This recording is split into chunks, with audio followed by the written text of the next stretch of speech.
SLBC టన్నెల్లో rescue operation ముమ్మరంగా సాగుతోందని Telangana deputy CM Bhatti Vikramarka చెప్పారు. దేశంలో ప్రధాన రెస్క్యూ టీమ్స్ అన్ని సహాయక చర్యల్లో పాల్గొంటున్నాయని అన్నారు. 8 మంది ఆచూకీ కనుక్కునే వరకు రెస్క్యూ ఆపరేషన్ కొనసాగుతుందని అంటున్న భట్టి విక్రమార్కతో మా ప్రతినిధి Ahmed Pasha face to face. SLBC టన్నెల్లో సహాయక చర్యలను పర్యవేక్షించినటువంటి డిప్యూటీ సీఎం భట్టి విక్రమార్క మనతో ఉన్నారు. సార్, ఏంటి మీరు అక్కడికి వెళ్లారు, అధికారులతో మాట్లాడారు, ఏం సమాచారం అందింది?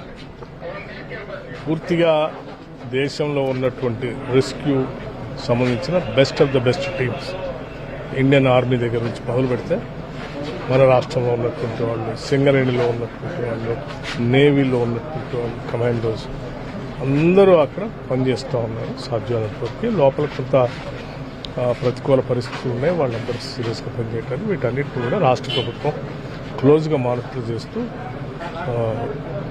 రెస్క్యూ ఆపరేషన్ చేస్తూ ఉన్నారు. దానికి సంబంధించి ఉత్తమ్ కుమార్ రెడ్డి గారు అక్కడే ఉండి వాటన్నిటిని కోఆర్డినేట్ చేస్తూ ఉన్నారు.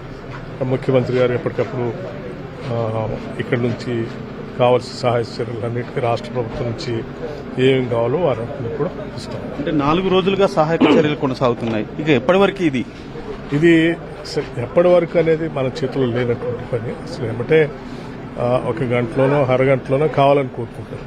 కాబట్టి అక్కడ ఉన్నటువంటి ప్రతికూల పరిస్థితులు అది సమయం తీసుకోవాల్సిన చర్యలన్నీ తీసుకోవాలి. అంటే ఎన్డీఆర్ఎఫ్ వాళ్ళు మాట్లాడినప్పుడు ఏం చెప్పారు? ఎస్డీఆర్ఎఫ్ కానివ్వండి, ఎన్డీఆర్ఎఫ్ వాళ్ళు చేయాల్సిన ప్రయత్నాలన్నీ చేస్తూ ఉన్నారు. ఎన్డీఆర్ఎఫ్ వాళ్ళు చేస్తూ ఉన్నారు, నేవీ వాళ్ళు చేస్తూ ఉన్నారు, మన స్టేట్ గవర్నమెంట్ సంబంధించినటువంటి వాళ్ళు చేస్తున్నారు, సింగరేణి కాలనీస్ వాళ్ళు చేస్తూ ఉన్నారు, హైదరాబాద్ చేస్తూ ఉన్నారు. అసలు ఏది వదిలిపెట్టలే దేశంలో.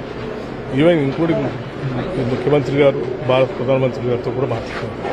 దేశంలో ఉన్న అన్ని best of the best organizations అన్నింటినీ కూడా పంపిస్తున్నామని చెప్పి పంపించారు. వాళ్ళంతా చేస్తాం.